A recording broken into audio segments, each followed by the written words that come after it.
High সবাইকে। তো আজকে আমরা দুজন আবার বেরিয়ে পড়লাম চাপুই মেলা দেখতে। তো তখন বাজে রাত 7:30। আমরা ভেবেছিলাম যে একটু তাড়াতাড়ি বেরোবো, তার কারণ এই মেলা দেখতে যাওয়ার সময় প্রত্যেক বছর কিন্তু রাস্তাতে প্রচুরভাবে জ্যাম থাকে, তাই আমাদের যেতে অনেকটা লেট হয়ে যায়। কিন্তু কি আর বলবো, প্রত্যেকবারে ভাবি যে একটু তাড়াতাড়ি বেরোবো, কিন্তু আমাদের দুজনের কিন্তু সেই লেট হয়ে যায়। তো যাই হোক, লেট করে আমরা দুজন বেরোলাম।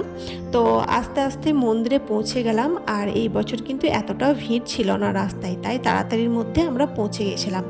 কিন্তু এইখানে এসে দেখি মন্দিরের ভেতরে প্রচণ্ড ভিড়। আমি তো মাকে দেখতেই পাচ্ছিলাম না।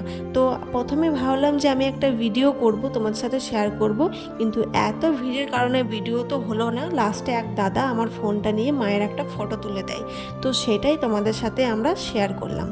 তারপর এদিকে অনেক গান বাজনা সব কিছুই রেডি ছিল মাকে নিয়ে যাওয়ার জন্য। আর এদিকে তো তোমরা দেখতেই পাচ্ছ কতটা পরিমাণে ভিড়, সবাই দাঁড়িয়ে আছে।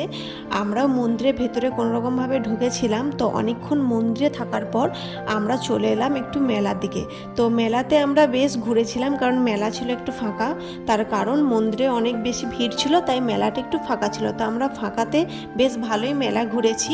আর আমরা দুজন তো বাইরে কোথাও ঘুরতে বেরোলে আমাদের টাইম কিভাবে পেরিয়ে যায় বুঝতেই পারি না। তাই আমরা ভাবলাম যে চলো কিছু খাওয়া যাক, মেলাতে তো অনেকটাই ঘুরলাম। তো খাওয়ার পর আবার চলে এলাম ঘুরতে। আস্তে আস্তে এবার মেলার ভিড় বাড়তে শুরু করছে, তার কারণ যত বেশি রাত হচ্ছে ততই কিন্তু লোকজন আসা শুরু করছে। তো আমরা ভাবলাম চলো অনেকক্ষণই তো মেলাতে ঘোরাঘুরি করলাম, এবার বাড়ির দিকে যাওয়া যাক।